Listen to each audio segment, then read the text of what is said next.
Halo, selamat pagi yang di rumah. Bisa dengar saya? Bisa, Pak. Bisa, Pak. Oke. Jadinya nih Gema ya.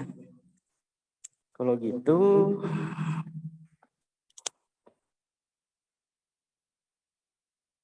masih tidak bisa dengar saya di sini? Bisa, Pak. Masih, Pak.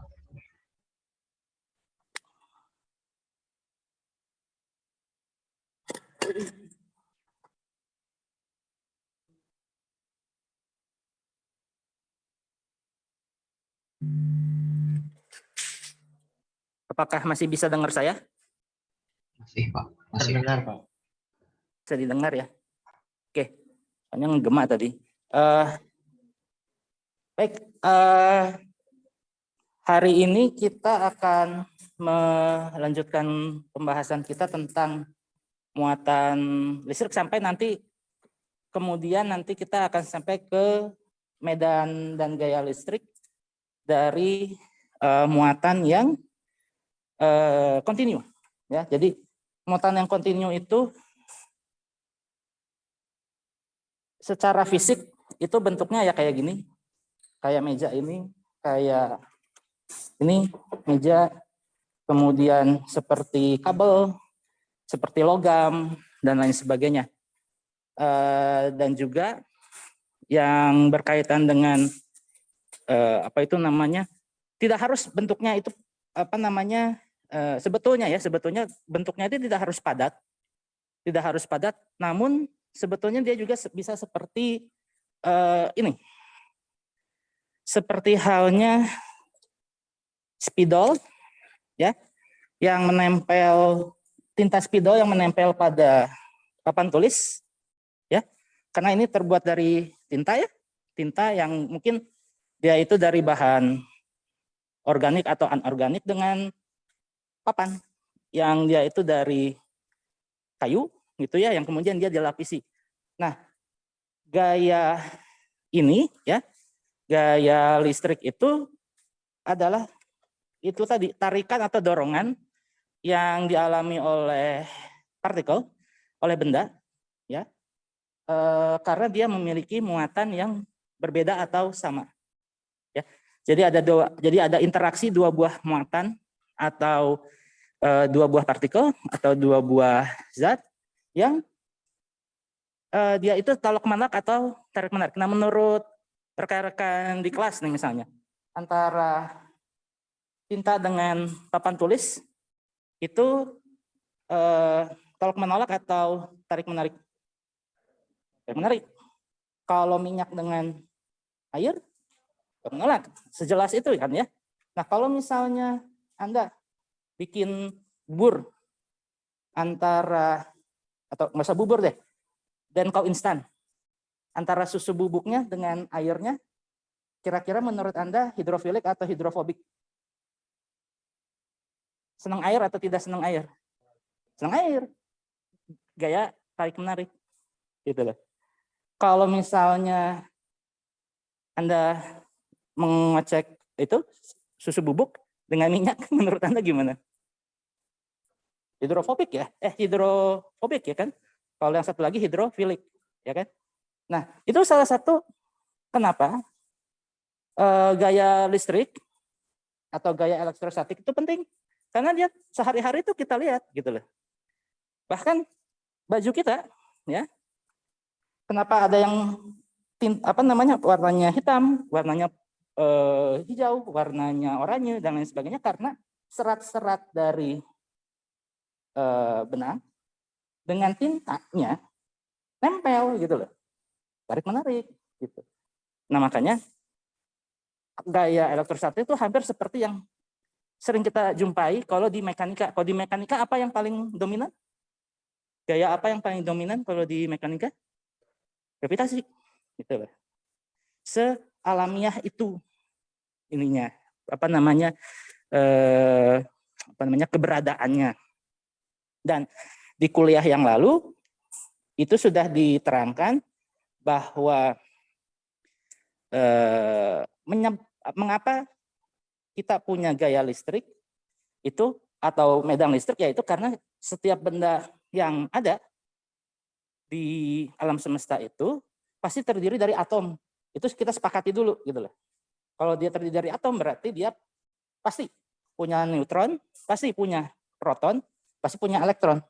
Itu yang harus dicamkan. Sama seperti kalau di gravitasi kita harus yakin bahwa si partikel penyusun atom itu ya elektron apa itu namanya neutron dan juga proton punya massa gitu loh. Ya kan? Punya massa sehingga dia bisa ada gaya gravitasi seperti itu. Jadi sealamiah itu karena wujudnya itu ada ya. Karena wujudnya itu ada, maka dia akan menghasilkan itu tadi gaya gravitasi untuk yang di mekanika. Kalau yang di sini elektrostatik karena dia punya muatan. Sealamiah itu gitu. Nah, seperti yang kemarin juga disinggung bahwa memang di alam kalau kita sekarang nih ya dalam wujud sekarang kita netral. Artinya kita megang ini kita nggak merasakan ini ya, yang merasakan kesetrum gitu ya.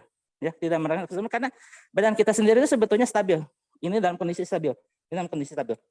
Namun ada kalanya sebuah objek atau sebuah apa itu namanya benda itu nanti akan mengalami kekurangan atau kelebihan elektron. Seperti yang dicontohkan di kuliah yang kemarin, ada Na+ dengan Cl- gitu ya. Nah, itu apa namanya menyebabkan mengapa ada beberapa zat yang memiliki muatan positif, ada yang negatif. Ada yang tadinya netral kemudian dia jadi positif melalui mekanisme misalnya induksi seperti di sini ya, seperti di ini saya belum ini kan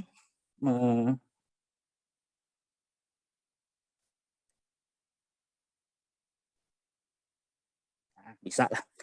Seperti ini tadinya logam dia itu netral ya.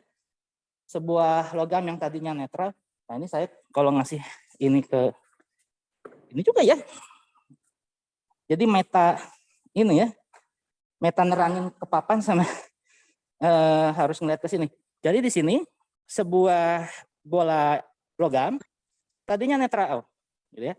Kemudian dia diberikan muatan negatif akibat kontak dengan batang ebonit. Jadi ada juga yang kalau kemarin saya contohkan bahwa karena tumbukan sama friksi gitu ya sehingga muncul kelebihan dan kekurangan elektron gitu. Tapi ada juga mekanisme yang lain yang memang khas di kelistrikan bahwa ada yang namanya kontak dan juga induksi. Jadi kalau di sini jenis kontak ini dia munculnya itu pada logam. Untuk contoh yang ini ya. Untuk yang contoh yang ini, jadi logamnya itu tadinya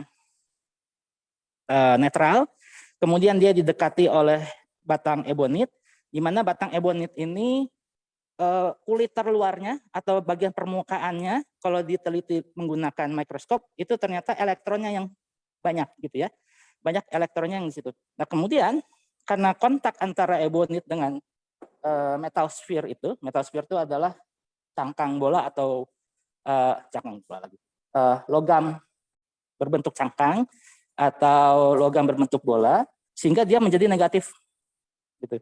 Nah, sehingga akibat kontak ini seluruh permukaan logam menjadi terakumulasi muatan negatif karena kontak dengan ebonit yang tadi. Seperti itu. Nah, selanjutnya ketika apa itu namanya dia ini sudah negatif tadi ya, kemudian dia didekatkan dengan kalau itu tadi mengisi muatan ya, mengisi muat. Kalau tadi itu kan kontak ya. Sebentar. Artinya tadinya netral ya. Tadinya netral, kemudian dia dipengaruhi oleh batang ebonit sehingga permukaannya menjadi negatif. Mekanisme yang kedua adalah induksi.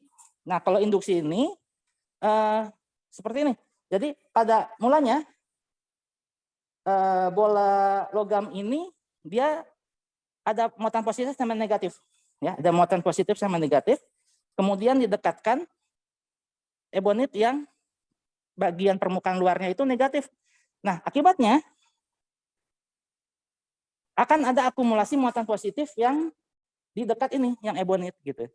Sehingga terjadi polarisasi. Ini namanya polarisasi, artinya ada akumulasi dua buah muatan yang berseberangan, dua buah muatan yang berlawanan di ujung satu dengan ujung yang lainnya. Itu yang disebut sebagai polarisasi. Nah, karena ada polarisasi seperti ini, maka ada akumulasi positif yang di sini, negatif yang di sini. Nah, kalau misalnya yang negatif ini kita keluarkan menggunakan grounding. Grounding itu sebuah mekanisme rangkaian listrik yang tujuannya itu untuk mengeluarkan akumulasi muatan di bagian tertentu. Kalau di rumah-rumah biasanya alat penangkal petir itu pasti ada groundingnya. Begitu pula alat-alat elektronik itu ada. Masalahnya kalau di Indonesia itu colokannya hanya 2 ya. Kalau Anda keluar negeri colokannya 3, karena setiap itu pasti ada satu lagi colokan ketiga, ya. Cabang yang ketiga untuk grounding, untuk supaya perangkat elektronik itu lebih aman. Kalau misalnya terjadi korsleting listrik atau ada petir dan lain sebagainya, kayak gitu. Nah, kalau misalnya bola ini juga di grounding sehingga muatan negatifnya itu keluar, maka nanti dia akan menjadi positif seperti itu. Ya, jadi ini bedanya antara mekanisme induksi sama mekanisme kontak. Kalau kontak yang sebelumnya tadinya netral, didekatkan kemudian negatif semua. Kalau yang induksi ini mekanismenya tadinya dia punya akumulasi positif negatif yang sama, gitu ya. Karena kemudian didekatkan sama yang negatif sehingga yang positifnya itu mendekati ini. Sehingga timbul polarisasi. Nah, ini disebut sebagai induksi. Kontak tidak kontak itu secara fisiknya tuh yakin, kalau kontak ya nempel gitu, didekatkan nempel gitu. Kalau induksi didekatkan aja, nggak perlu nempel gitu. Tapi nanti muncul akumulasi di objek seperti itu. Itu bedanya antara induksi dengan kontak seperti itu. Nah, kelebihan dari induksi ternyata dia juga bisa membuat polarisasi juga terjadi di bahan yang bukan logam. Kalau tadi kan sphere-nya logam. Ternyata untuk bahan isolator, ya, untuk bahan-bahan yang susah untuk mengalirkan listrik, proses induksi pengisian muatan dengan cara induksi juga bisa terjadi, gitu. Tapi tentu saja caranya, mekanismenya agak berbeda, gitu ya. Jadi kalau di plastik, di bahan yang isolator, muatan-muatan itu tidak akan terjadi polarisasi yang se ekstrim logam. Ya, kalau logam dia pasti terjadi polarisasi karena di logam itu elektronnya itu gampang untuk dipindahkan. Ya, gampang, lebih mudah untuk dipindahkan walaupun sebetulnya dia masih ada gitu ya. Karena sebetulnya di sini itu si elektron sendiri itu sebetulnya masih ada, namun memang terjadi reorientasi sehingga muncul akumulasi yang positif di sini sama negatif di sini. Ini khas dari si logam. Ya, khasnya dari logam. Tapi kalau plastik atau bahan isolator tuh enggak. Jadi positif negatif itu tetap ada. Jadi ini adalah plastiknya, ini adalah atom-atom penyusun plastik. Kalau plastik itu mungkin Anda yang kalau udah masuk pengenalan teknik kimia harusnya tahu bahan polimer plastik itu apa sih? Bahannya ada NH dan macam-macam gitu ya, polimer gitu kan. Nah, ketika dia didekatkan sama sebuah benda luar yang memiliki muatan tertentu, maka yang terjadi itu adalah terjadi reorientasi atom-atomnya gitu. Sehingga ketika ini yang negatif, maka yang bagian terluarnya itu ada yang positif. Sedangkan yang negatifnya ada di sebelah sini. Sedangkan di ujung yang sana itu tetap dia tidak seperti logam, tapi seperti ini gitu. Nah, itu adalah perbedaan antara jenis bahan yang konduktor sama yang isolator ketika dia diberi gangguan dari luar. Jadi wujudnya sendiri ini stabil, tapi ketika dia didekatkan sama benda yang kita ketahui punya muatan berlebih, maka dia akan menjadi itu gitu loh. Ya. Makanya ada beberapa benda yang tadinya stabil, yang tadinya netral, akhirnya bisa bermuatan positif, dan ada juga yang bisa bermuatan negatif. Nah, makanya di beberapa, ini pernah saya rasain juga, kalau misalnya saya masuk kelas waktu dulu S3, ketika winter itu suka kesetrum kalau megang ini. Kalau megang gagang itu, kalau di Indonesia sih enggak, karena Di kita lebih banyak uap air ya. Kondisinya itu lumayan lembab. Tapi kalau di luar negeri itu dalam musim musim dingin itu kering ya, sehingga bukan jadi gini, karena dingin maka ruangan di dalam itu menggunakan pemanas, karena akibat adanya pemanas itu maka ruangan di dalam jadi kering. Nah karena kering maka debu-debu itu kan berinteraksi ya dengan gagang pintu yang logam, pintunya sendiri juga dari kayu isolator gitu ya. Nah, karena berinteraksi dengan logam, sedangkan debu-debu itu kan partikel, ya. Hasil dari tumbukan, dari erosi, dari macam-macam, gitu ya. Tempel. Jadi kemudian saya sendiri, ya, menggunakan baju hangat. Baju hangatnya itu bahannya adalah apa misalnya? Gore-Tex. Bahannya misalnya kulit tertentu, gitu ya, atau wool atau apa. Itu ada muatan di luar, gitu loh.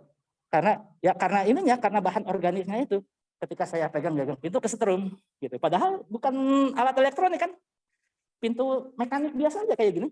Tapi ketika dipegang saya kesetrum. Karena apa? Ada pengisian muatan dari logam gagang pintu dengan saya sendiri yang ternyata juga memiliki polaritas yang berbeda. Karena saya menggunakan pakaian itu tadi berbahan nilon, berbahan polyester dan sebagainya yang bahan itu baju hangat itu, makanya bisa kesetrum. Nah itu salah satu salah satu contoh di mana benda-benda logam dan juga plastik atau isolator itu nanti juga bisa memiliki muatan listrik yang bisa kita lihat bagaimana interaksinya dalam medan listrik maupun gaya listrik seperti itu. Oke, sampai sini ada pertanyaan dulu dari rekan-rekan di kelas sama yang di rumah. Di rumah ada pertanyaan? Bisa dengar tadi ya kuliahnya ya? Jadi supaya Oke. Nah ini sebagai pengantar, ini terminologi bebas untuk konduktor, semikonduktor dan juga isolator. Ya, jadi kalau konduktor itu artinya sebuah bahan dia mudah mengalirkan arus listrik dalam kurung muatan listrik elektron dia bisa mengalirkan elektron secara gampang. Kalau isolator itu kebalikannya, dia tidak bisa itu karena dia ada ikatan. Ya Anda orang teknik kimia tahu lah, selain ada ikatan ionik kan ada kovalen dan lain sebagainya. Nah itu yang mengikat jadi atom-atom itu ya. Kemudian nah, yang menarik itu sekarang ada bahan yang peralihan semikonduktor yang sering kita gunakan di dalam gadget. Ya, yang sering kita gunakan di dalam gadget itu banyak semikonduktor. Jadi supaya dia bisa mengalirkan listrik, dia harus diberi energi tertentu, baru dia bisa ini. Itulah makanya kita sekarang punya teknologi TUTS, ini kipet. Kalau dulu kan untuk menginput perintah itu kan secara mekanik menggunakan kapasitor. Nanti kita belajar lagi tuh di pekan ketiga bagaimana kapasitor itu bisa digunakan untuk itu keyboard. Kalau keyboard itu dia teknologinya masih menggunakan resistor dan kapasitor. Tapi kalau ini dia pakai semikonduktor. Jadi kita masukin perintah, artinya dia aliran listriknya terhubung dan dia ketika kita sentuh artinya si pikselnya itu dia diberi energi tertentu sehingga dia mengalirkan listrik. Makanya ini kan kalau kita nulis pesan di WA kan harus di keypad yang benar ya. Karena kalau enggak ya itu si semikonduktornya itu tidak jalan ininya. Akumulasi energi untuk supaya dia mengalirkan arusnya tuh nggak nyala gitu. Jadi dia masih bersifat isolator. Tapi kalau kita sentuh artinya dia arusnya dinyalakan sehingga dia energinya cukup untuk ngasih input ke microcontroller atau ke prosesor di sini untuk saya ngetik huruf A. Misalnya kayak gitu. Oke, ini sifat listrik material yang nanti akan kita banyak gunakan untuk itu tadi, rangkaian arus listrik dan kapasitor nantinya. Nah, pemanfaatan fenomena elektrostatik sendiri udah banyak. Yaitu yang paling mudah Anda nyatet di buku, itu elektrostatik. Pasti orang udah Kalau dulu mungkin ketika orang menciptakan kertas dengan tinta, ya mungkin dia juga udah eksperimen gitu, jenis tinta apa yang cocok dengan kertas tertentu, karena nggak semua jenis kertas itu bisa ditulisi oleh tinta tertentu lah gitu ya. Jadi itu udah proses yang lama. Namun sebetulnya itu tuh merupakan salah satu contoh dari pemanfaatan elektrostatik yang jadi gini, teori elektrostatiknya itu sendiri baru ada tahun 1700-an. Tapi aplikasinya itu udah ada dari kapan kertas dan tinta ditemukan? Udah dari zaman dulu ya, dari sebelum berapa? Saya tuh lupa ininya. Kertas itu kalau penemuan kertas itu di dinasti sebelum dinasti Qing kok nggak salah di Cina. Kemudian tinta itu sendiri dari mana ya? Dari Mesir kalau nggak salah ya. Makanya di Mesir itu kan ada itu papirus. Nah itu kalau di Cina dia menggunakan bubur kertas yang dari kayu dan lain sebagainya. Tapi kalau di Mesir dia kan pakainya papirus, tapi tintanya sendiri udah ada gitu loh. Ya kan? Nah, si tintanya itu akhirnya diperdagangkan. Jadi menarik ya, fisikanya jadi berhubungan dengan sejarah kan. Nah, itu ini orang itu sudah melakukan itu dulu baru kemudian itu loh teorinya gitu loh. Makanya ketika belajar fisika kadang-kadang kita menemui bahwa ada beberapa penemuan itu yang baru ditemukan ya 20, 30 atau 40, 60 tahun ke belakang gitu loh. Sedangkan peristiwanya sendiri itu udah lama gitu. Udah dari zaman dulu mungkin orang udah melihat, mengamati dan lain sebagainya. Tapi si teorinya itu sendiri baru muncul seperti itu. Makanya fenomena kelistrikan di fisika dasar 2 itu juga itu karena ini orang dulu mengamati fenomena fisis itu memang mekanika dulu. Orang dulu berpikir ini kenapa benda kok bisa jalan, ini kok kenapa benda bisa jatuh gitu kan. Baru kemudian berpikir tentang kenapa sebuah batu dengan batu lain bisa nyatu, kayak itu penemuan magnet dan lain sebagainya, atau kenapa ada petir ya kan dan lain sebagainya. Nah itu orang baru tahu bahwa ada fenomena kelistrikan itu jadi memformulasikan secara matematis tahun 1600-an itu. Padahal peristiwanya sendiri semenjak manusia itu ada, kan udah melihat petir, udah melihat ada batu yang bisa nempel dengan batu yang lain gitu kan, karena dia punya mineral magnetite dan lain sebagainya. Nah itu ini baru diformulasikan ke sininya gitu. Makanya itu menarik. Nah, kalau yang sekarang tentu saja nih gampang, inkjet printing ya.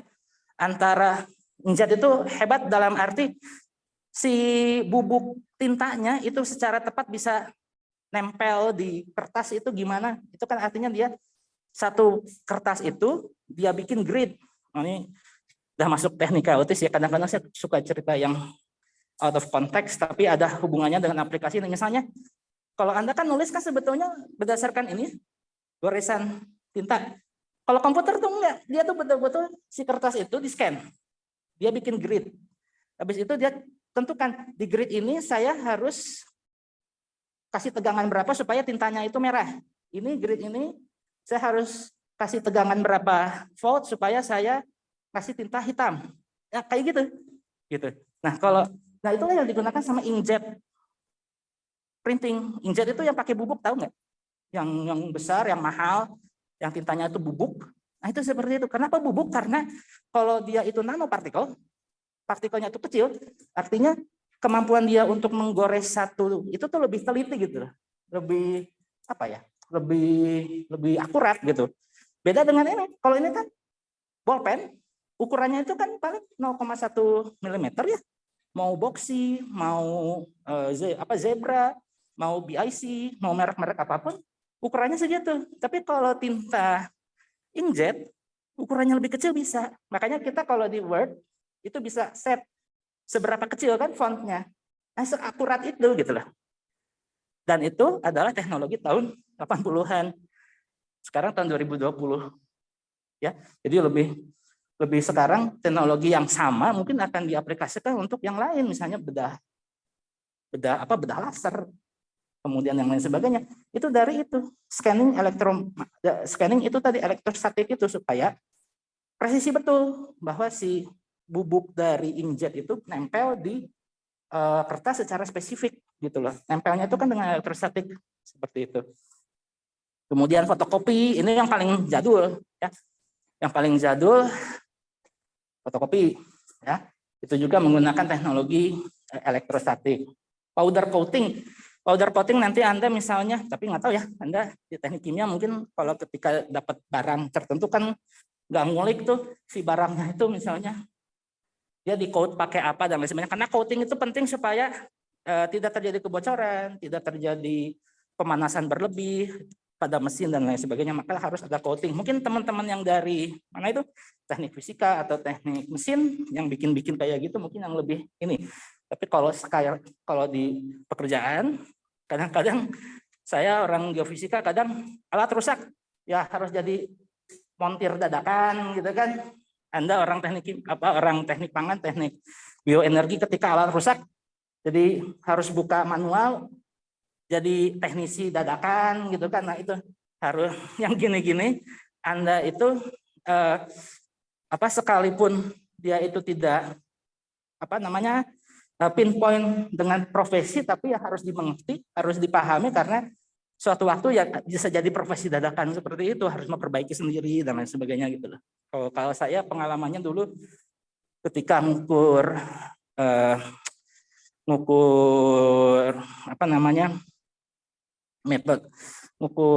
geolistrik ya, metode geolistrik di hutan Aceh untuk geotermal itu ada kerusakan di tengah hutan gitu loh. Nah, itu harus difikirkan daripada kembali ke base camp, ya ini gimana caranya diulik dulu. Oh, ternyata ini ada yang putus dan lain sebagainya. Nah, itu kan berhubungan dengan ini.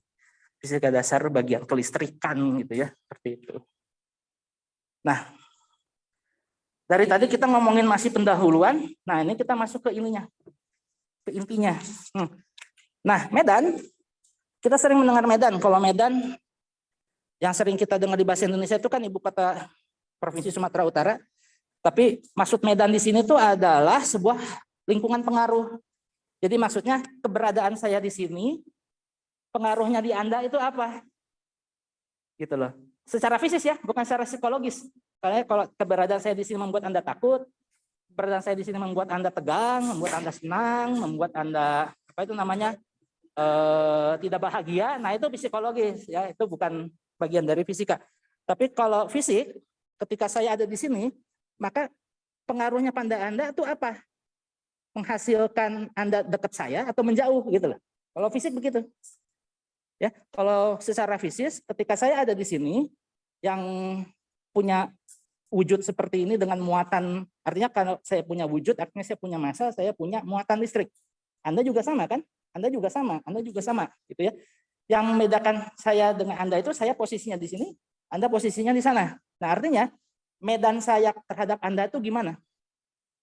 Memberikan pengaruh enggak secara fisik, membuat Anda itu mendekati saya atau menjauhi saya gitu. Ya, bukan mendekati menjauhi dari aspek itu ya, aspek sosial ya. Kalau aspek sosial kan artinya itu tadi misalnya kayak Anda punya masalah dengan saya atau saya itu bau atau gimana gitu ya, itu beda soal gitu ya. Tapi kalau ini secara fisik, karena keberadaan saya dengan Anda itu membuat Anda menjauhi saya atau mendekati saya gitu loh. Karena sebelumnya di fisika dasar 1 kan itu gravitasi apa? Ada 2 buah massa. Ini kan tarik menarik kan? Seperti itu gitu. Jadi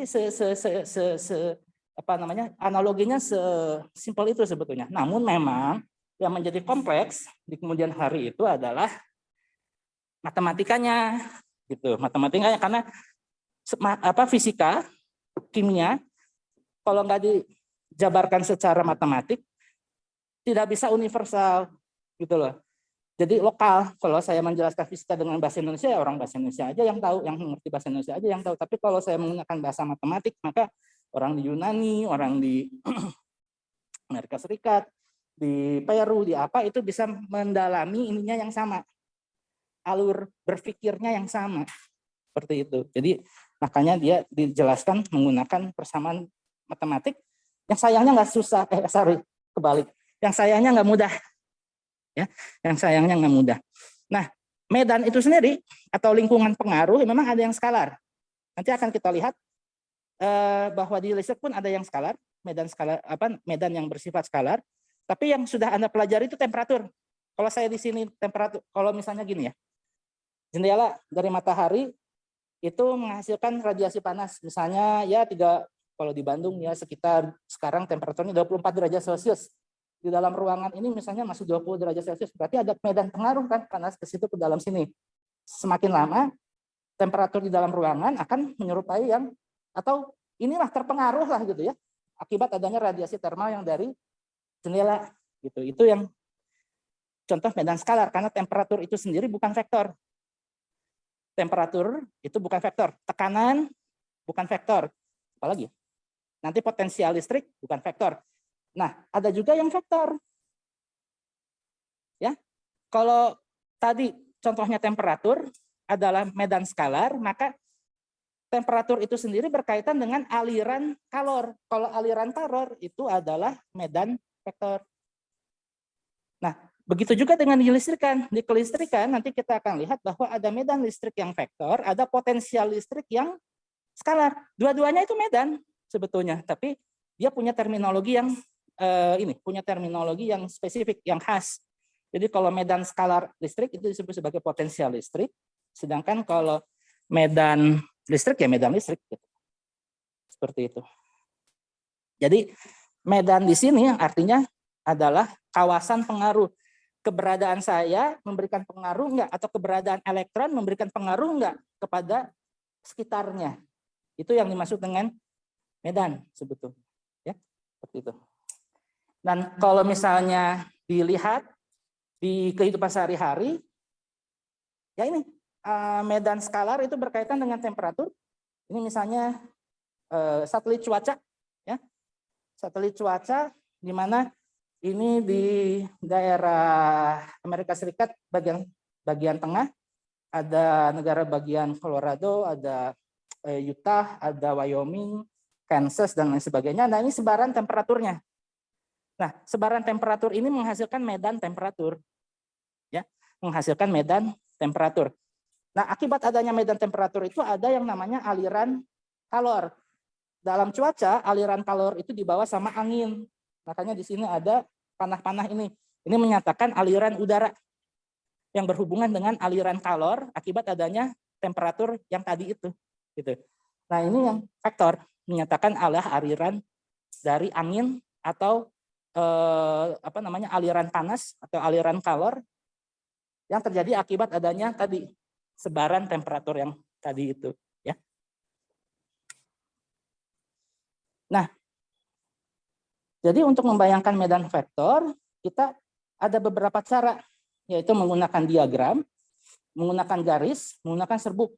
Nah, kalau garis medan ini yang paling gampang tinggal digambar.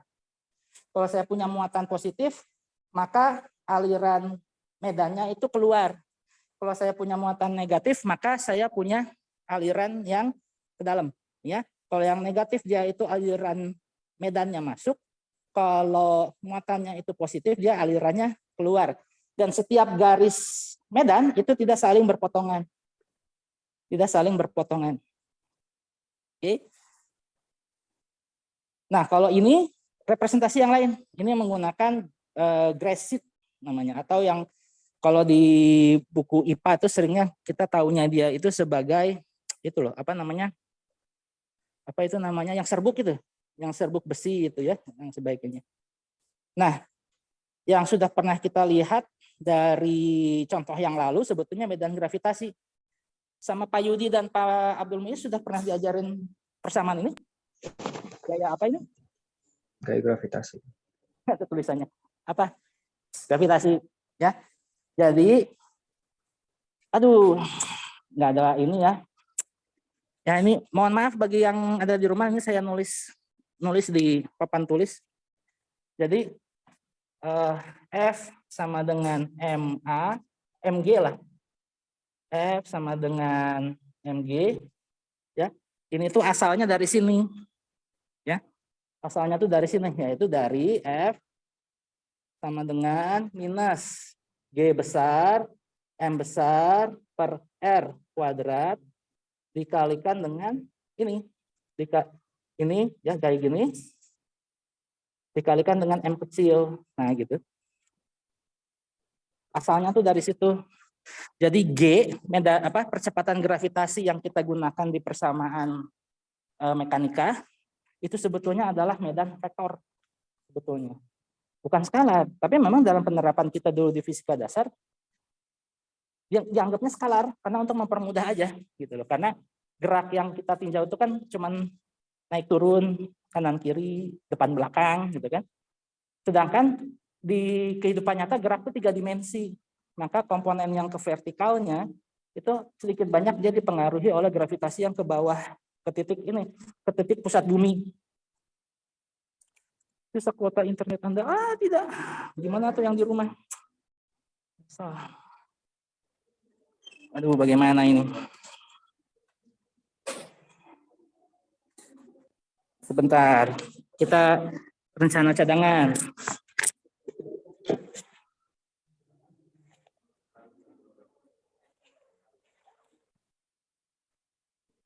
Doang nggak ya?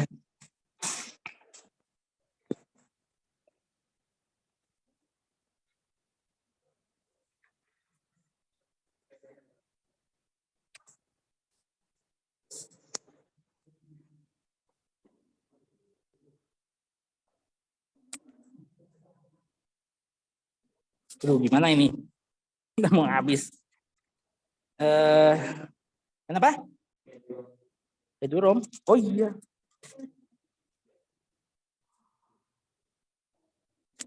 Oh iya, pakai ini aja. Ininya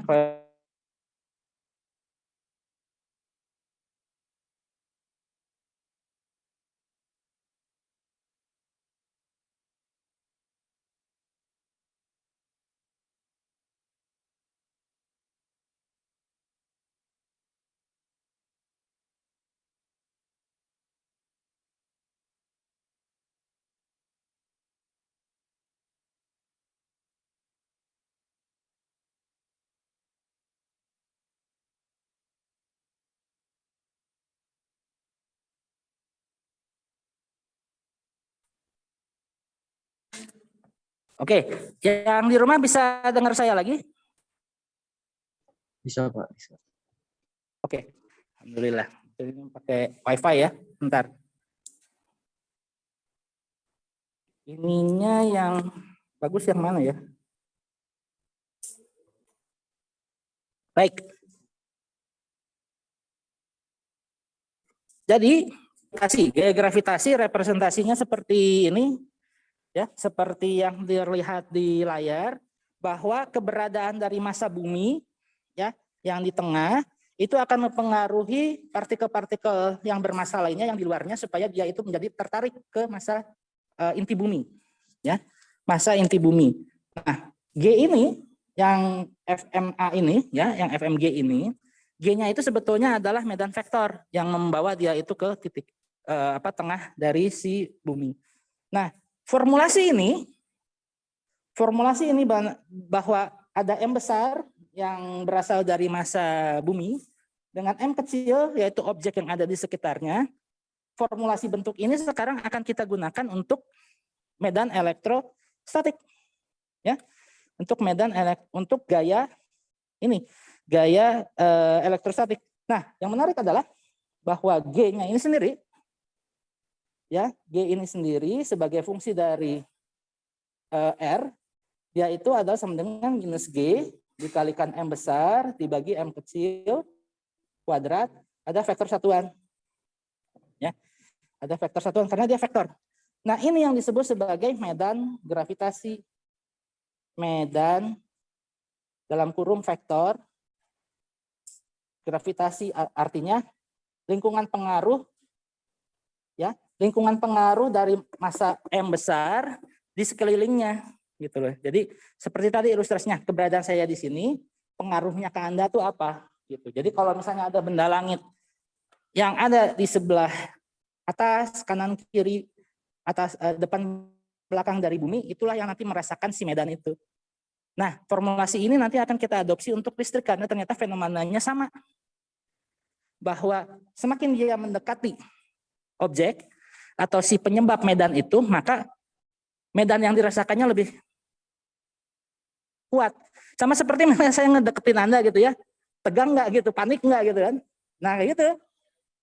Analoginya seperti itu. Walaupun sebetulnya ya inilah, itu kan psikologis ya. Tapi kalau misalnya kalau kelistrikan itu ya itu tadi tarikannya tuh makin kenceng gitu ya.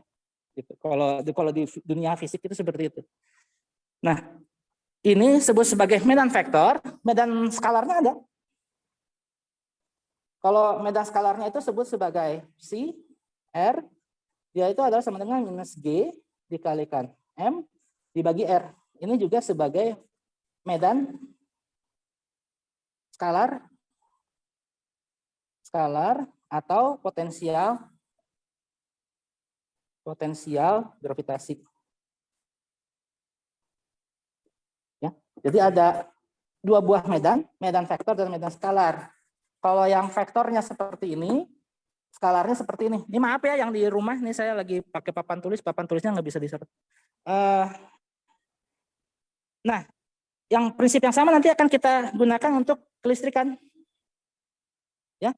Nah, kalau tadi di gravitasi oknumnya penyebabnya itu adalah M besar, dan yang dipengaruhinya itu adalah M kecil, maka sekarang di elektrostatik kita punya Q1, Q2. Ya. Dulu kalau Anda pelajar di kelas 2 SMA pasti udah dapat tuh. F sama dengan konstanta dikalikan Q1, Q2 per R kuadrat. Ya, dari sebetulnya kenapa rumusnya bisa sama? Karena dari penelitiannya Cavendish tahun 1600-an itu, tahun 1700-an, ternyata fenomenanya mirip gitu. Makanya dia menggunakan persamaan ini gitu. Jadi sebelumnya Newton, ya Newton itu 1600-an menyatakan bahwa medan gravitasi bumi itu seperti ini. Nah, dengan semangat yang sama, Cavendish itu melakukan penelitian untuk listrik. Ternyata perilakunya sama. Namun oknumnya bukan lagi M besar, M kecil, tapi Q1, Q2. Gitu loh. Dari situ, ternyata ada kemiripan seperti itu. Itu yang disebut sebagai hukum inverse square law, atau hukum kuadrat terbalik. Karena ada 1 per R kuadrat. Ada 1 per R kuadrat di persamaan gaya listrik sama gaya gravitasi. Itu yang disebut sebagai inverse square law. Jadi di medan listrik sama di medan gravitasi itu ada itu, makanya disebut. Dan ternyata kemiripannya itu, cuman si penyebabnya beda. Kalau yang sebelumnya itu massa 1 berinteraksi dengan massa 2, kalau sekarang elektrostatik Q1 dengan Q2 gitu loh. Nah, kenapa ada Q? Ayo balik lagi ke muatan di kuliah yang lalu, bahwa karena kita terdiri dari atom-atom dan kadang-kadang atom yang stabil itu atau kumpulan dari atom yang stabil itu dia bisa menjadi positif negatif karena kontak, karena erosi, karena induksi, karena friksi dan lain sebagainya. Nah, ini juga repetisi dari yang kemarin, bahwa yang nanti akan kita masukkan ke dalam persamaan gaya elektrostatik itu Q. Kenapa di sini? Q, ya. Q besar atau Q kecil, kadang-kadang di buku itu ditulisnya Q besar sama kecil, kadang sebutnya juga Q1, Q2 gitu ya. Jadi jangan bingung dengan buku, karena sebetulnya yang harus kita grasp itu ininya, intisarinya. Intisarinya di sini adalah penyebab medan adalah muatan, sama seperti untuk penyebab medan gravitasi adalah massa gitu ya. Jadi ininya si penyebabnya. Nah, sehingga dengan melihat kenyataan bahwa ada benda-benda tertentu yang saling tolak menolak dan tarik menarik, di mana tolak menolak terjadi ketika muatannya berbeda, positif negatif. Tolak menolak jika muatannya sama. Nah, agak berbeda ya. Agak berbeda dengan gravitasi. Kalau gravitasi, massa itu tidak pernah negatif. Ya. Massa itu tidak pernah negatif. Sehingga ada tanda negatif di ini. Ya. Ada tanda negatif di persamaan gaya gravitasi yang menyatakan gayanya itu selalu tarik-menarik walaupun massanya positif. Kalau elektrostatik enggak. Kalau elektrostatik Q itu bisa positif, bisa negatif seperti yang tadi saya sebutkan. Yang kemarin contoh itu kan natrium dengan chloride. Ya kan? Nah dari situ kalau dia itu Na plus bertemu dengan Cl min atau H plus ketemu dengan OH min dan lain sebagainya, nyatulah dia gitu loh, bersatu ini apa, tarik menariklah dia gitu ya, seperti itu. Nah makanya persamaan belum charge particle bla bla bla in discharge ini cara ini. Nah Coulomb's law, nah yang Anda temui di SMA, dua buah partikel terpisah oleh jarak r, maka misalnya di sini contohnya adalah partikel kedua memberikan pengaruh medan ke Q1, maka di Q1 muncul gaya listrik yang arahnya tolak menolak karena kedua muatannya itu polaritasnya sama, sehingga gayanya itu dirumuskan oleh hukum Coulomb seperti ini ya. Jadi percobaannya oleh Cavendish, formulasinya oleh Coulomb. Percobaannya itu, percobaan tentang arus listrik itu oleh Cavendish, tapi kalau formulasi ini oleh Coulomb. Dan bentuk dari hukum Coulomb ini mengadopsi gaya gravitasinya Newton, gitu ya. Nah, ini sendiri yang Coulomb itu sendiri ya sama, itu di abad 17, jadi 1600-an, 1700-an baru diformulasikan ini. Dari hasil eksperimennya Cavendish dan lain sebagainya. Nah, seperti yang sederhana ya, kalau di SMA, persamanya ini tinggal masukin berapa Q1-nya, berapa Coulomb, Q2-nya berapa Coulomb, jarak antara keduanya, selesai. Tapi ternyata untuk di fisika dasar itu, apa ini, Coulomb's law, positif-positif, tolak-menolak, positif-negatif, tarik-menarik, negatif-negatif, tolak-menolak. Nah, kalau di fisika dasar itu, yang mempersulit itu adalah suku vektornya. Selalu ke situ aja. Ini yang ini nih, bahwa kita itu punya R topi, punya vektor satuan. Karena gaya listrik itu adalah kuantitas vektor. Ya, adalah kuantitas vektor, di mana kita sudah kemarin belajar R. R itu adalah vektor posisi. Jadi, kalau kita ingin melihat bagaimana pengaruh Q2 akibat keberadaan Q1, maka Q1 dijadikan sebagai sumbu koordinat dan posisi Q2 itu relatif terhadap posisi sumbu itu. Makanya R-nya ini, ya, R vektornya ini, kemarin kan udah ya, waktu di online kemarin, vektor posisi, kalau di kerangka koordinat apa ini? Kalau bentuknya kayak gini, kerangka koordinat apa? Yang di rumah, kerangka koordinat apa ini yang bentuknya kayak gini kemarin? Ada 3. Kartesius bukan? Kartesius kurang tepat, tapi bisa sebetulnya. Bola yang tepat itu, karena dia bentuknya adalah R vektor posisi besar dari R dikalikan ini vektor satuannya. Kalau tadi disebutkan kartesis sebetulnya bisa juga, ya, sebetulnya bisa juga. Namun karena di sini secara eksplisit dia itu disebutkan sebagai R topi, maka di slide ini dia dijelaskan dalam kerangka koordinat bola. Namun ketika saya mau mengubah ini menjadi kerangka koordinat kartesis bisa. Kita lihat aja tabel matematik caranya gimana. Gitu ya, caranya gimana. Namun memang dalam persoalan di kerangka koordinat kartesis mengubah bola dan sebaliknya memang kadang-kadang sulit. Sulit itu bukan berarti tidak bisa dilakukan. Tahapannya agak rumit karena yaitu tadi melibatkan kosinus berapa, sinus berapa dan lain sebagainya gitu. Karena itu kan R dengan X, kemarin kan ada yang sinus, kosinus gitu ya. Kemudian tangennya, ya tangennya. Nah itu nanti masuk gitu loh. Nah itu makanya yang menjadi agak ribet untuk fisika dasar 2 dibandingkan dengan SMA itu adalah karena kita harus memposisikan besaran yang vektor sebagai vektor, skalar sebagai skalar. Tidak lagi kita menggunakan cara SMA, yaitu tadi yang SMA kan ini Anda udah kenal. Kita sudah kenal di SMA yang persamaan yang ini, ya, yang hukum Coulomb ini, ya, ini tuh dalam bentuk ini dalam bentuk skalar. Ketika medan pengaruhnya itu hanya segaris. Sama waktu kita belajar bidang miring, gerak vertikal, ya kan?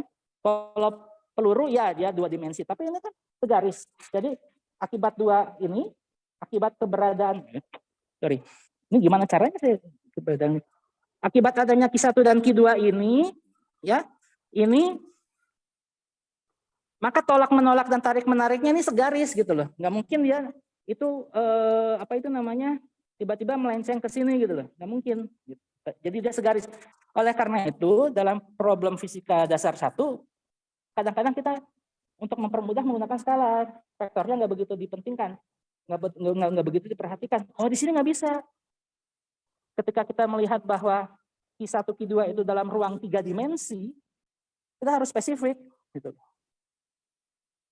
Jadi itu yang akan dirubah mindsetnya. Jadi tidak langsung diitukan Q1, Q2. Begitu pula nanti gini, ketika kan kayak gini, kayak Anda juga kan kimia SMA sama kimia TPB kan seperti apaan nih, barang baru gitu kan. Nah itu karena ada mindset yang diubah gitu loh.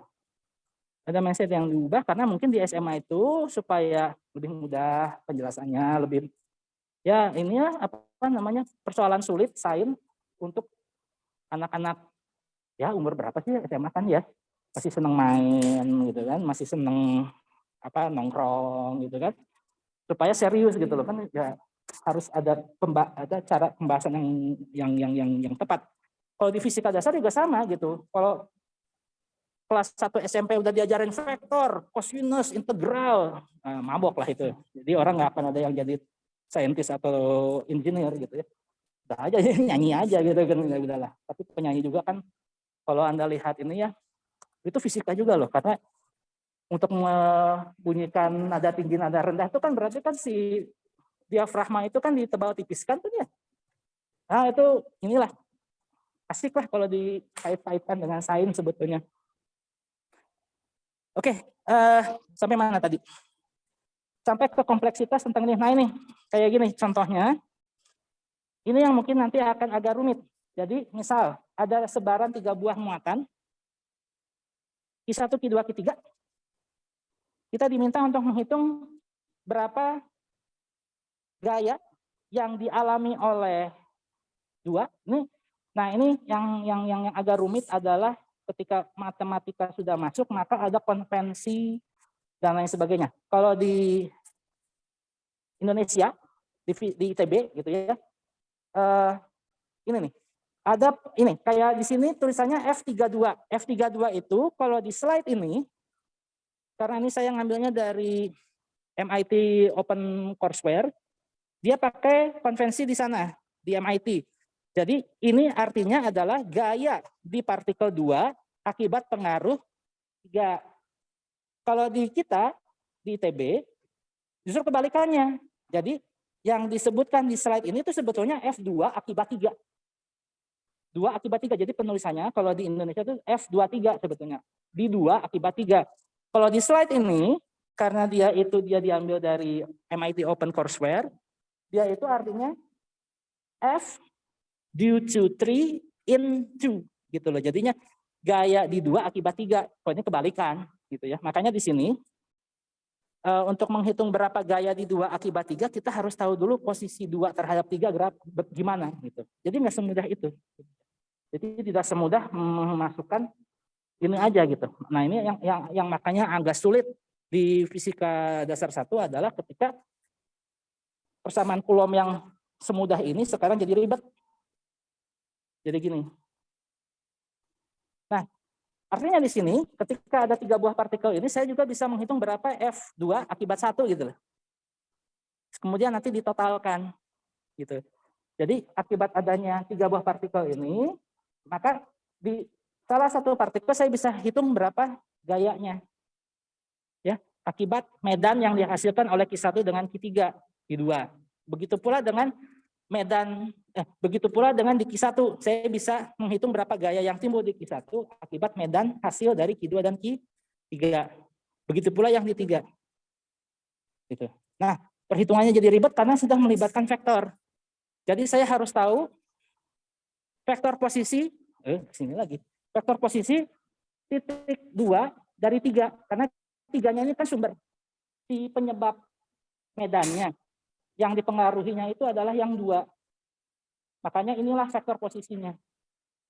Nah, memang agak ribet ya ininya apa namanya untuk menjelaskan kenapa dia R23-nya itu seperti ini.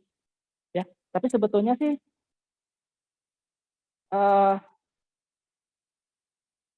sebentar, ini kan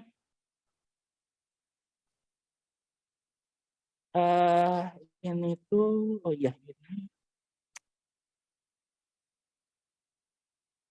Ya, ini tuh apa ini namanya? Jadi jarak gimana ya neranginnya ya? Agak dari sinilah. Jadi dari titik tengah sini ke sini kalau diukur dia itu sebentar. Dari sini ke sini ini besarnya 1 ya. Dari sini ke sini ini besarnya 1. Kemudian ini segitiga sama segitiga siku-siku ya. Yang ini yang bagian yang ini segitiga siku-siku sehingga kita bisa menggunakan aturan sinus itu. Tapi memang secara keseluruhan ya, keseluruhan ini dia segitiga sama sisi gitu ya. Jadi yang bagian sini ini adalah setengah. Yang bagian atasnya ini kan kita nggak tahu nih berapa. Udah pakai aturan sinus aja atau pakai itu loh yang aturan apa Pythagoras betul. Jadi C kuadrat sama dengan B kuadrat ditambah A kuadrat gitu. Yang C-nya itu yang garis miringnya, yang A-nya itu yang bawah, yang tegaknya itu yang B-nya itu ya. Nah, bagus. Nah, jadi vektor posisi dari 3 ke 2, jadi kita menganggap bahwa titik koordinatnya di sini, ininya di sini. Nah, artinya jaraknya ini setengah ke kanan, ya, setengah ke kanan, terus minus 3/2 ke bawah, karena lihat panahnya juga kan ke bawah, gitu ya. Panahnya juga ke bawah. Nah, kalau misalnya kita mau ngitung berapa F2 akibat 1, ya udah, dari sini ke sini. Sebetulnya gampang berapa? Ada yang tahu? Satu apa? Satu isotopi. Tuh. Kalau misalnya saya mau ini, misalnya saya mau R2 akibat 1, dari sini lagi. Dari Q1 ke Q2 tadi disebutkan sama sisi. Berapa? 1 kan? Satunya itu dia horizontal vertikal atau bagaimana? Horizontal saja kan? Ya, makanya dia menjadi 1 dikalikan X gitu ya. 1 dikalikan I. Kayak gitu. Kalau R2 akibat 1 maka dia itu 1I. Tapi kalau dia itu di 2 akibat 3 ya itu vektornya. Kita harus tahu berapa sisi horizontal, tahu berapa vertikalnya memang harus dihitung gitu. Dapat akar 3/2 ya dari situ kita kan harus ngitung gitu. Ya kalau nggak percaya ya udah gini aja coba aja. Tadi kan apa tadi? C kuadrat sama dengan A kuadrat tambah B kuadrat. Ini 1 kuadrat, ini setengah kuadrat tambah B kuadrat. 1 sama dengan 1/4 tambah B kuadrat. Maka B kuadrat ini kan sama dengan 3/4. Maka B itu adalah sama dengan setengah akar 3 kan? Nah, kayak gitu. Ya. Oke. Nah, makanya ketika nanti dimasukkan ke dalam hukum Coulombnya, ya jadi gini. Ya, jadi gini. Bahwa persamaan yang barusan, yang di sini, R topi dibagi R kuadrat bisa disederhanakan menjadi R vektor dibagi R pangkat 3. Dengan R yang di bawahnya itu adalah jarak skalar. Ya, jarak skalar. Lihat ininya, apa namanya pelabelannya, cetak miringnya, cetak tebalnya, atau ada tanda panahnya. Itu menandakan dia vektor. Tapi kalau tidak ada, maka dia skalar.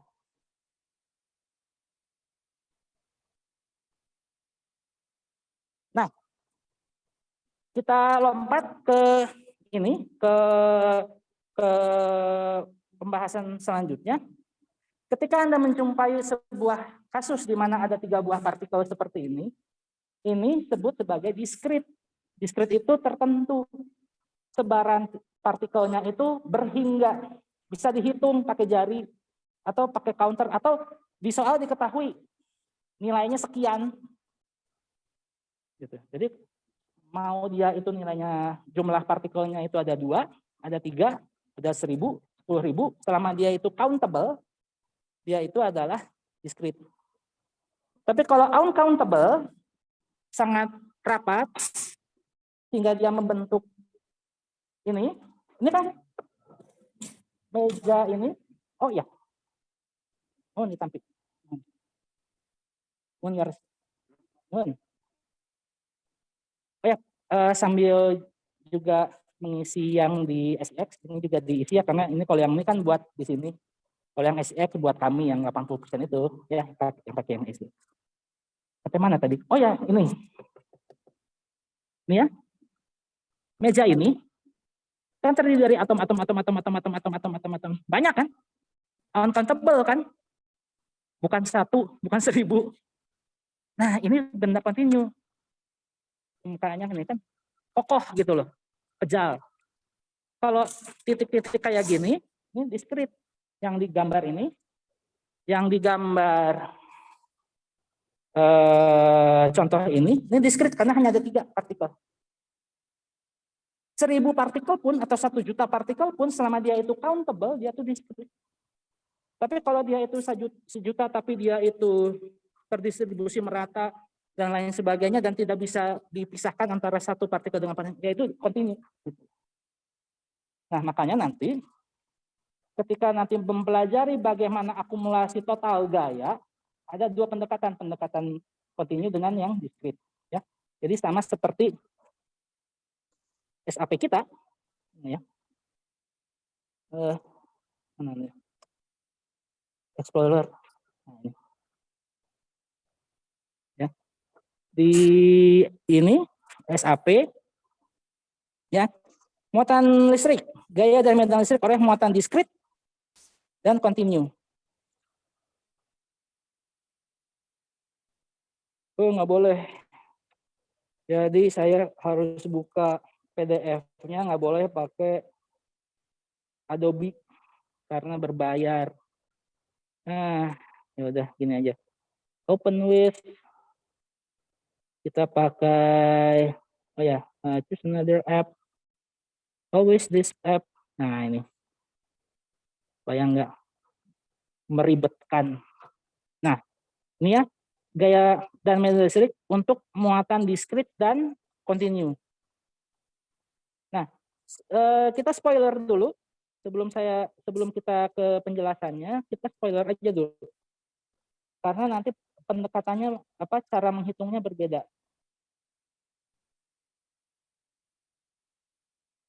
Atau sebelum itu kita break dulu, bentar ya, 5 menit. Sambil ininya dinyalakan, ya. Oke, kita break dulu 5 menit. Nanti kita ngebahas ke itu, muatan discrete.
Oke, yang di rumah masih bisa dengar suara saya?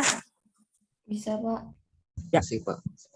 Oke, tadi kita ini apa namanya sudah sampai ke penghitungan gaya listrik dengan contoh 3 buah partikel, di mana kita di sini menghitung gaya listrik di titik 2 akibat 3.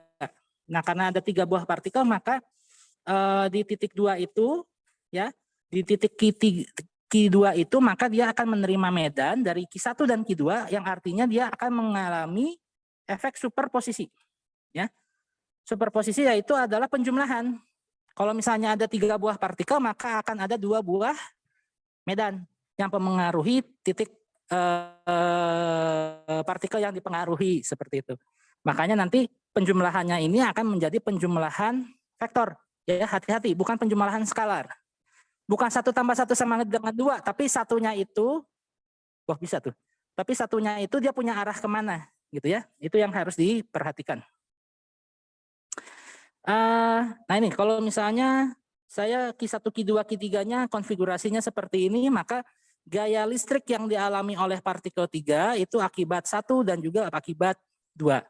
Dan sekali lagi ini adalah konvensi yang digunakan di MIT OpenCourseware, di mana yang dipengaruhinya itu disebutnya itu yang di terakhir. Tapi kalau di konvensi ITB atau di Indonesia dia itu ini ya. Kalau bahasa Inggris dengan bahasa Indonesia kan ada frase MD, DM gitu ya. Nah kalau kita tuh menjelaskan kan, apa sih? Frase MD dengan DM ada yang masih ingat bahasa Indonesia? Di apa namanya? Diterangkan, menerangkan. Diterangkan, menerangkan, nah itu. Ya, diterangkan, menerangkan. Jadi yang disebutkan pertama itu adalah tempat di mana dia menerima pengaruh, sedangkan yang menghasilkan pengaruhnya itu yang disebutkan terakhir. Tapi kalau di buku-buku bahasa Inggris itu kebalikannya, si penyebabnya duluan, disebutkan duluan, baru apa namanya titik di mana pengaruh itu dirasakan disebutkan di akhir. Nah, ini adalah salah satu contoh apa namanya menghitung gaya dari muatan diskrit. Ini juga sama gitu ya. Ya, silakan. Hah? Yang mana? Ya, yang ini. Oh, yang sebelumnya. Ya. Ya, ya.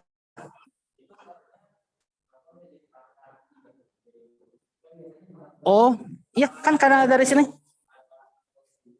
Iya, kan dari sini. Dari sini, iya kan? Ini R topi dibagi R kuadrat, ya kan? Kita tahu bahwa R posisi adalah sama dengan R topi kan? Makanya R topi itu adalah sama dengan R dikali 1 per R, kemudian R posisi vektor kali 1 per R. Makanya coret-coret, makanya R topi itu adalah sama dengan R posisi dibagi R nilai. Makanya ini menjadi sama dengan ini dibagi R pangkat 3 gitu. Ya.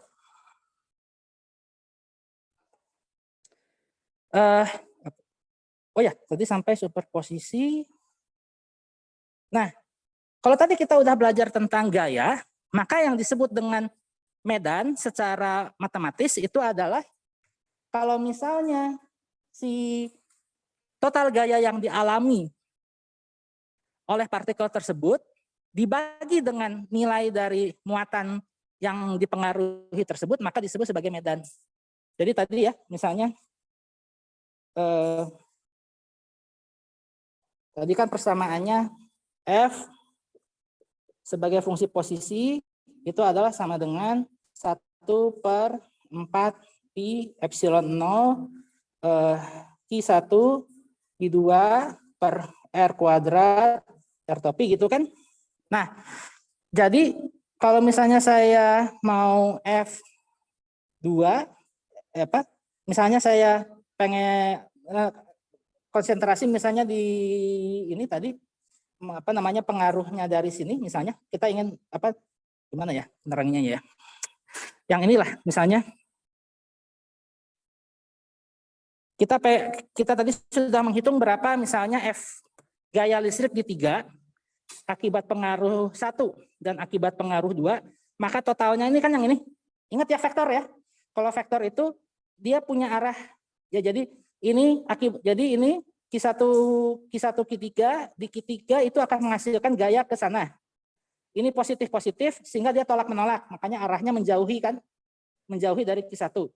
Ini Q2 dengan Q3 muatannya satu negatif satu positif, satu negatif satu positif, tolak menolak tarik menarik, makanya arah panahnya ke kiri, gitu ya.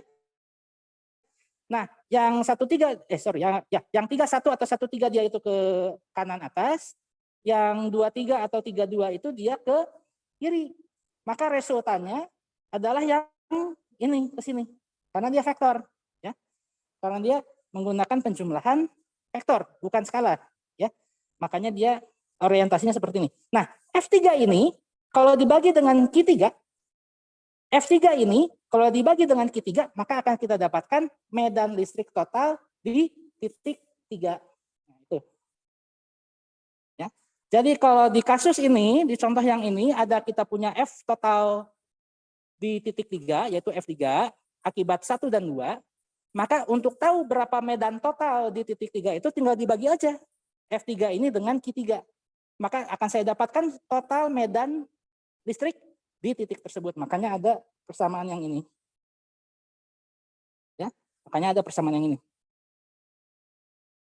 Jadi kalau ilustrasinya di sini, ini ada bola konduktor yang muatannya negatif, di sini ada yang positif. Nah, si positif ini memberikan si muatan negatif ini dia memberikan medan ke muatan yang positif yang di bawah, sehingga dia gayanya tarik menarik, ini si positifnya ini ketarik ke atas, gitu ya. Nah, untuk tahu berapa medan yang ada di titik yang merah ini, yang positif ini, ya udah bagi aja gaya yang ada di muatan positif dengan muatan positifnya itu.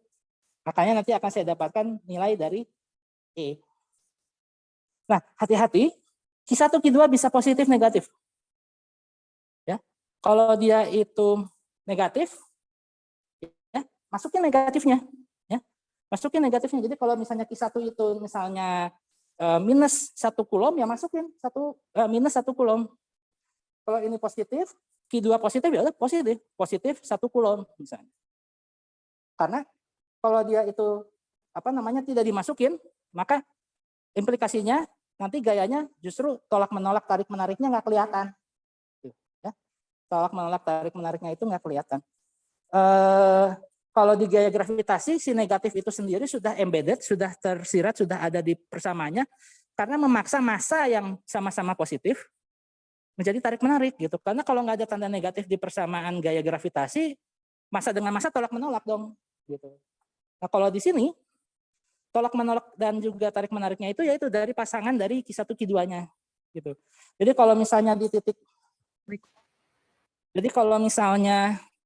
si penyebabnya itu adalah negatif di sini, ya, maka nanti si medannya juga harus mengarah ke badan dari si yang negatif ini. Makanya nanti harus negatif positifnya itu menjadi penting. Seperti itu. Nah, ini penjelasannya. Kalau dari sisi matematik, medan listrik itu adalah ya ini 1/4 pi epsilon 0 KE ini dikalikan dengan Q yang menyebabkan medan tersebut dibagi dengan R. R itu adalah jarak dari muatan penyebab medan ke titik tempat medan itu dirasakan. Dengan R topi itu adalah ini vektor satuannya. Ya, vektor satuannya. Nah, tentu saja dengan penjumlahan misalnya medan tadi ya, kayak ini. Ya, jadi di titik 3 itu ada medan dari Q1, ada medan dari Q2, maka medan listrik juga penjumlahannya adalah penjumlahan vektor, ya. Penjumlahannya itu adalah penjumlahan vektor, bukan penjumlahan skalar. Nah, ini berarti nanti kalau kita bandingkan antara antara gaya gravitasi dengan medan. Antara gaya gravitasi dengan gaya elektrostatik, antara medan elektrostatik dengan medan gravitasi, didapatkan kemiripan, ya. Dari sisi penulisan rumus ada yang mirip, tapi dari implikasi fisiknya, dari fisiknya berbeda. Kalau gravitasi penyebabnya itu adalah massa-massa yang positif, tapi dia selalu tarik-menarik. Tapi kalau muatan di elektrostatik, ketika muatannya itu sejenis, dia tolak-menolak. Baru dia tarik-menarik ketika muatan satu dengan muatan yang keduanya itu bertolak belakang. Ya, seperti itu. Nah, kalau di ini, medannya juga, medan gravitasi selalu ke arah pusat penyebab gaya gravitasi itu. Penyebab medan gravitasi itu. Jadi kalau bumi, maka si arah medannya itu selalu masuk ke dalam bumi, ke arah bumi, ke arah inti bumi. Kalau ini, ya, kalau medan elektrostatik, ketika muatannya positif dia keluar. Kalau muatannya itu negatif baru dia sama seperti medan gravitasi gitu. Karena ini ya, lihat dari sininya nih. Makanya ada ilustrasi yang ini, yang mana? Yang ini yang positif, garis medannya itu keluar kalau positif, kalau garis yang muatan negatif itu masuk ke dalam. Ya. Nah, kalau yang mirip-mirip dengan gravitasi itu yang ini. Dari sisi arah ya. Dari sisi arah, si medannya itu menyebabkan daerahnya itu ini tersedot ke dalam inti bumi. Nah, ini juga sama kalau yang muatan negatif. Kalau yang positif justru keluar. Gitu ya. Garis medannya itu dia keluar. Nah, ketika dia ini direndengkan seperti ini, disandingkan seperti ini antara positif negatif, ini disebut sebagai sebaran dipol. Di itu 2, pol itu polaritas positif negatif. Di banyak molekul di kimia dan lain sebagainya, yang paling banyak terdapat di alam itu muatan dipol. Jadi kalau muatan bebas positif negatif itu contoh kasus khusus sebetulnya. Yang sering terjadi itu ya berpasangan seperti ini, muatan listrik dipol. Makanya nanti akan ada pembahasan khusus tentang dipol yang sebetulnya ada ya di ini. Kalau kita ke YouTube-nya Fisika Dasar, YouTube-nya ini ya, di video atau di playlist Fisika Dasar 2 pekan 1. My job is to make college easier. Yeah. Nah, ini ya, ini di pembahasan ini 2.2 ini ada ini, dipol listrik dan torka gaya listrik. Jadi ternyata torsi yang menyebabkan benda itu berputar itu tidak harus selalu mekanik. Ternyata dengan listrik pun bisa. Nah, nanti dipelajari di sini. Dan dia hanya akan muncul di sebaran muatan dipol. Yang menariknya itu. Jadi nanti ada sih di slide, tapi ini menyatakan bahwa yang disebut dengan torsi ya, yang kita lihat di Fisika Dasar 1 ternyata di sini juga muncul. Dan bukan dari mekanik, tapi dari fenomena kelistrikan seperti itu. Ini sorry. Kita kembali lagi ya ke sini.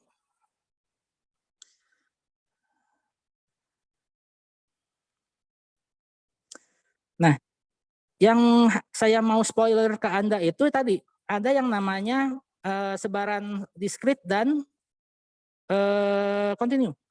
Ya. Yang diskrit itu misalnya dipol, ya. Misalnya dipol dia bisa menghasilkan momen dan lain sebagainya. Nah, ini. Jadi ada muatan positif di atas, muatan negatif di bawah. Kemudian ini adalah titik pengamatan, yaitu titik di mana kita akan merasakan medan. Nah, artinya tadi kan sudah kita pelajari ada superposisi ya antara dari muatan 1 sama muatan 2. Nah, ini dengan matematika tambahan nanti didapatkan persamaannya seperti ini. Jadi E yang dirasakan di sini ini ada komponen X sama Y-nya. Ya. ada komponen X dengan komponen Y-nya. Ini kemudian kita hitung per komponen dan lain sebagainya. Ya. Kemudian nanti kita dapatkan persamaannya, persamaan dipolnya itu ya ini sebetulnya. Ya lebih ngejelimet lah daripada yang persamaan yang di papan tulis ini. Nah, kenapa menjelimet? Karena ini sudah masuk ada cosinus gini ya, ada aproksimasi sudut kecil dan lain sebagainya sehingga muncullah persamaan ini. Tapi kalau kita aproksimasi ya, kalau kita aproksimasi dengan misalnya R-nya itu lebih besar dari A, di mana A-nya itu kan separasi ya, jarak pisah antara muatan positif sama negatif. R-nya itu adalah jarak dari titik tengah ini ke posisi pengamatan. Jadi kalau R-nya itu sangat jauh, dibandingkan dengan jarak dari A positif ke negatif, maka bisa kita dapatkan dia seperti ini. Ya. Nah ini ada agak ribet gitu ya. Tapi saya mau spoiler yang ini sebetulnya, karena ini lebih penting. Muatan kontinu, seperti yang tadi saya sebutkan, muatan kontinu itu adalah wujudnya adalah sama seperti ya benda-benda pejal yang kita temui sehari-hari, mulai dari ubin, mulai dari kabel, mulai dari lampu TL, tangan saya, pensil Anda, itu benda-benda pejal. Nah, untuk menghitung medan listrik yang dihasilkan oleh benda-benda pejal, kita tidak bisa lagi menggunakan persamaan superposisi yang diskrit seperti ini. Ya. Tidak bisa lagi menggunakan persamaan diskrit seperti ini. Makanya kita menggunakan kalkulus. Ya, inilah makanya yang fisika dasar 2 lebih sulit karena ini superposisi yang tadinya diskrit seperti ini, yang sigma delta E ini, jadi kita hitung berapa kontribusi ini kan ya. Tadi ilustrasinya yang dipol aja. Di titik pengamatan yang ini, dia itu merasakan medan dari yang positif sama yang negatif. Dilakukan utak-atik matematik sehingga didapatkan persamaan ini. Jadi faktor trigonometrinya masuk dan lain sebagainya. Nah, kalau dia itu jumlahnya ratusan masih bisa dihitung, ribuan masih kita bisa hitung. Tapi kalau misalnya sangat rapat dan aproksimasi bendanya itu benda pejal, maka nggak bisa, harus menggunakan kalkulus. Medan listrik di suatu titik adalah hasil dari integrasi dari elemen terkecil dari partikel penyusun benda tersebut. Nah, penyusun benda macam-macam, ada yang bentuknya planar seperti ubin, ada yang bentuknya tipis seperti kabel, ada yang bentuknya silindris seperti ya ini kayak gini. Tiang ini, yang penyangga ini seperti tiang ini. Ya, seperti ini. Ini silindris pejal. Sebenarnya kopong sih kalau kita potong, ini kan kopong sebetulnya. Tapi kalau misalnya Anda lihat misalnya di tiang-tiang PLN itu kabelnya kan tebal-tebal. Nah, itu silindris pejal. Nah, itu benda 3 dimensi. Hitungnya berarti kita harus menggunakan integral lipat 3 karena menghitung panjang kali lebar kali tinggi, atau jari-jari dikuadratkan dikali lebar gitu. Kalau dia itu planar kayak ubin, maka kita tinggal menghitung panjang kali lebar. Kalau kabel di mana jari-jarinya itu relatif tidak signifikan dibandingkan dengan panjangnya, maka kita hanya elemen panjangnya aja. Nah, makanya kenapa waktu kuliah kemarin saya sebutkan matematikanya itu selaras dengan kalkulus, karena di kalkulus 2 ini Anda belajar ngitung integral lipat 2 lipat 3 gitu. Jadi kalau di matematika, kalau mau menghitung volume, benda-benda yang punya volume tertentu, filosofinya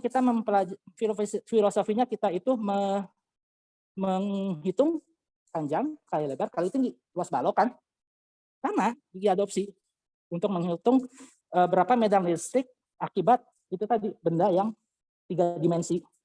Kalau bendanya 2 dimensi kayak ubin, maka dia 2 dimensi.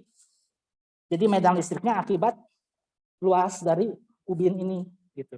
Tapi kalau kabel, maka hanya elemen panjang kabel sajalah yang nanti mempengaruhi dari si medan listrik.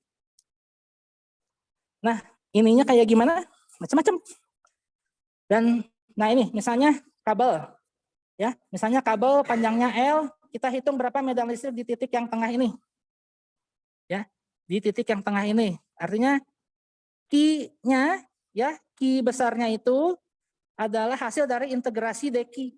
Dekinya itu adalah rapat muatan persatuan panjang dikalikan elemen panjang. Nah ini mulai deh. Pening-pening nih semuanya nih. Pasti ya, karena ini ketika di fisika dasar 2 ini udah mulai masuk ininya kalkulusnya. Nah ini ininya apa namanya? Variabel-variabel angka Yunani Romawi itu muncul semua. Nah, kemudian kita hitung ya bahwa kabel yang panjangnya atau batang atau apa ya? Kalau di soal itu kadang dia disebut sebagai kabel, kadang disebut sebagai kawat, ya, kadang disebut sebagai batang tipis gitu ya. Nah, ini punya panjang L sehingga setiap segmen dari L ini ya L ini bisa dibagi-bagi terhadap segmen-segmen. Nah, segmennya ini dia dari rapat muatan gitu ya. Rapat muatan. Jadi satu kabel yang panjang ini dia itu menghasilkan Q sebetulnya. Tapi Q-nya ini dia itu dihitung dari rapat massa dikali panjang gitu. Rapat massa yaitu lambda dikalikan DL. Jadi DL-nya nanti diintegralkan untuk satu elemen panjang. Nah, ini jadi lambda adalah sama dengan total muatan dibagi 2 pi. Kalau yang ini Q ya, kalau ini lambdanya ini rapat muatan persatuan panjangnya ini adalah sama dengan Q dibagi L. Jadi total muatan dibagi panjang. Kalau yang ini kawat yang sama tapi melingkar. Lihat bedanya, kalau yang ini tidak melingkar, yang ini melingkar. Yang membedakannya adalah ketika dia melingkar, maka DL-nya berubah. Tidak lagi L, tapi menjadi keliling lingkaran. Jadi keliling lingkaran. Nah, ini contoh kasusnya. Sebuah cincin bermuatan positif diketahui, terus didistribusi muatan positif dan dihitung medan listrik di titik P. Ya. Diketahui jari-jari dari cincin ini adalah A dan rapat muatannya ini adalah homogen. Ya. Cari E di P. Udah. Tadi kita sudah ini kan. Nah, ininya resepinya. Perintah cari E di P. Nomor 1 tenang, jangan panik. Memang nggak mudah, tapi tenang, jangan panik. Lihat simetri persoalan. Kita lihat di sini bahwa E yang tegak lurus, ya, E yang tegak lurus itu dia nilainya sama dengan 0. Jadi yang ini nih. Jadi kalau misalnya nih elemen muatannya, pengaruhnya di titik P ini ada yang komponen yang sini tegak lurus kayak gini, ada yang sejajar dengan sumbu X ini. Nah, yang tegak lurus ini dia itu 0 ya. Kenapa 0? Karena kita lihat elemennya ini kan nggak cuma yang ini aja kan, ada yang elemen yang di bawah, ada yang di sebelah kanan, sebelah kiri, sebelah sini, sebelah sini, sebelah sini. Diakumulasikan semuanya 0. Karena apa? Yang atas menghasilkan D yang tegak lurus ini ke bawah. Yang komponen yang sini kemana? Ke atas kan? Menghilangkan. Ada simetri persoalan. Kemudian definisikan variabel tadi dq sama dengan lambda kali dl. DL-nya ini adalah A dv. Nah itu nanti jadi kayak gini lah. Intinya nanti bakal jadi kayak gini. Lambdanya itu nanti jadi kayak gini. Nah kemudian kita tulis persamaan DE sama dengan konstanta elektrostatik dikalikan dq dikalikan R topi bagi R kuadrat. Yada, akhirnya nanti kayak gini. Ya itulah. Persamaan akhirnya nanti setelah dirapikan saya gini. Ya. Nah, bisa dilihat ya bahwa ternyata untuk menghitung muatan yang sifatnya kontinu, untuk yang satu dimensi aja kayak gini ribetnya kayak gini kan. Apalagi nanti kalau Anda menemui benda-benda yang ukurannya adalah 2 dimensi, 3 dimensi. Kadang memang ada yang lebih bagus, ada yang lebih enak penghitungannya, tapi memang ada yang jelimet seperti ini. Menghitung yang diskrit saja, yang modelnya dipol pun kan nggak mudah-mudah amat gitu kan. Tidak mudah-mudah amat. Nah, apalagi nanti kalau yang kontinu gitu. Tapi yang ingin diinikan di sini adalah yang ingin diajarkan di sini adalah bahwa kontribusi dari ini nih Q1 Q2 yang ini kalau di persamaannya itu adalah, kalau di persoalannya itu adalah benda pejal kontinu, maka dia menjadi integral dari deki. Kita harus hitung berapa elemen muatan yang menghasilkan E itu gitu. Jadi harus dihitung secara total. Nah, ini saya kasih Anda untuk belajar mandiri supaya lebih meresap, karena kalau harus dirunut secara bertahap di kelas kayaknya waktunya nggak cukup. Oh, by the way, udah mau habis. Yes. Oke.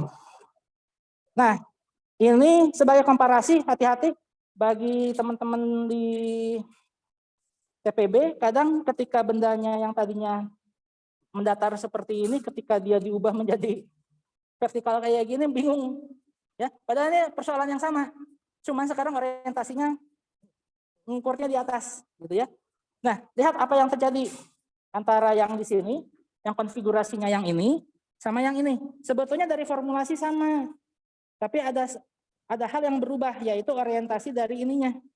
Kalau yang sebelumnya ini kan X, karena dia pengaruhnya itu ke sumbu X. Kita ngukur medannya itu di sepanjang sumbu X. Tapi kalau yang ini, dia diukurnya di sepanjang sumbu Z. Jadi hati-hati ketika dia diputar, sebetulnya formulasinya nggak berubah.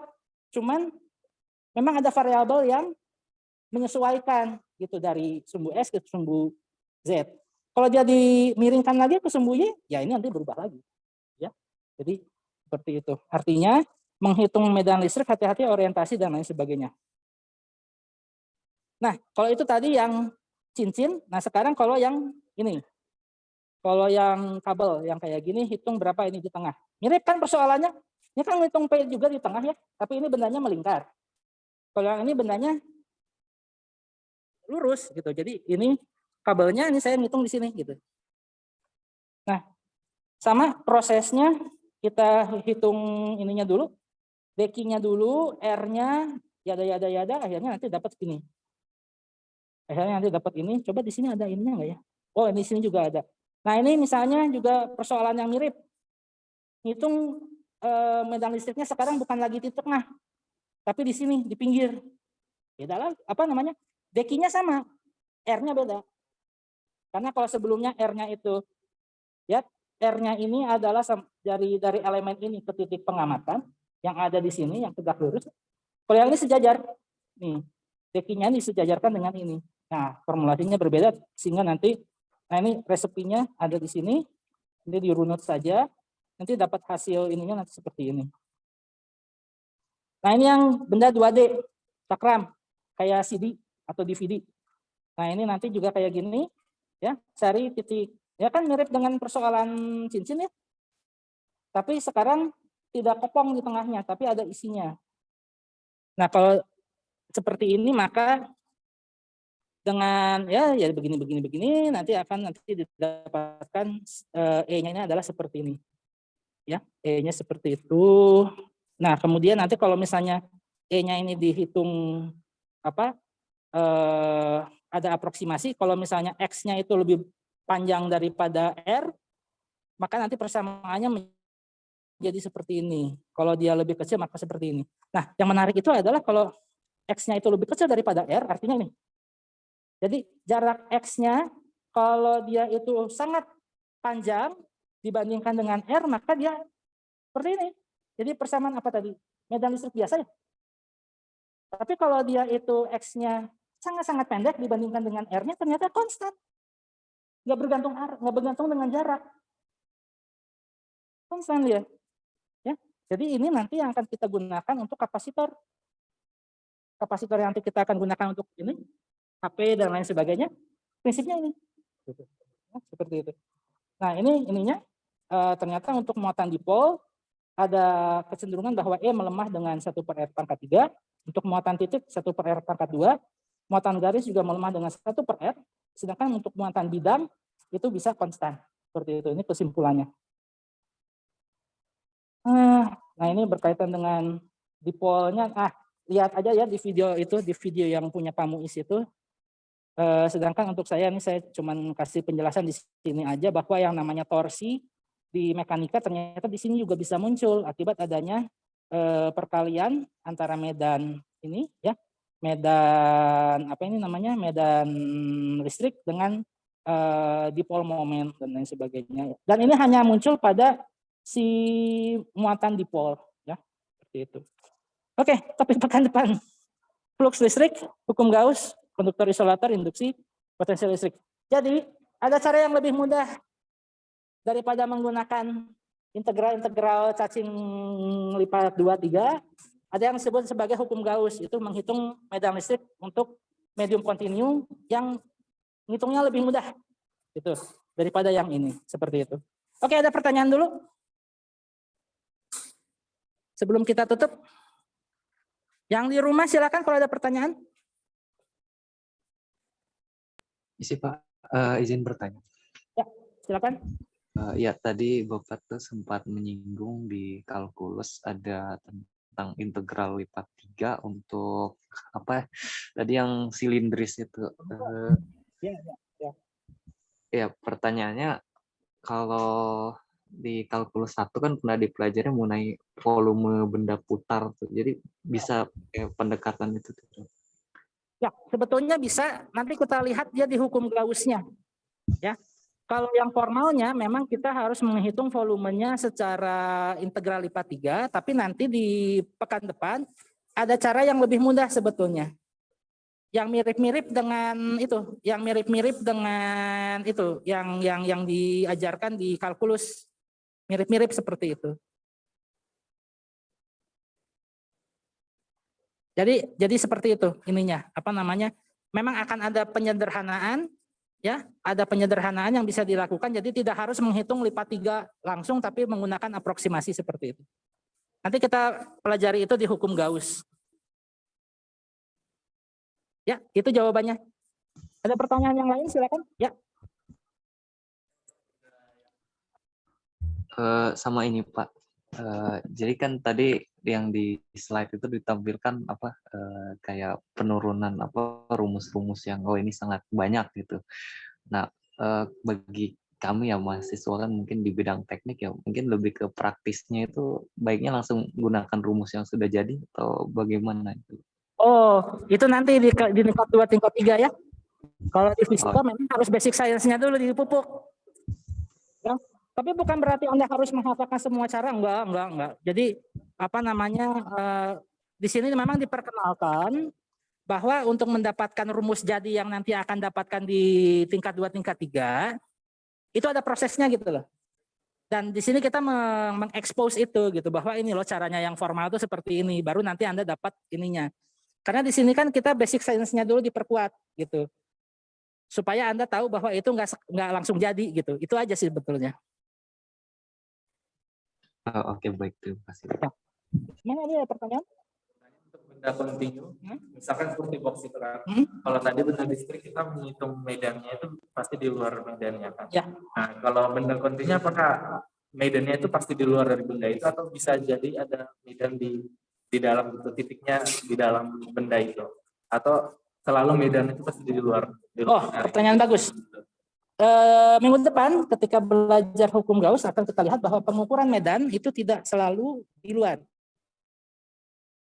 Di luar ini kalau di kuliah pekan pertama karena kita menjembatani dari muatan titik. Karena kita kan nggak ngukur medan di dalam muatan titik kan, karena titiknya itu sendiri sebagai sumber gitu. Tapi kalau dia itu seperti ini, kita bisa ngitung. Apalagi kalau dia itu isolator, nanti ada dengan hukum Gauss kita hitung berapa medan yang ada di dalam bola tersebut misalnya, atau di dalam papan tersebut gitu misalnya.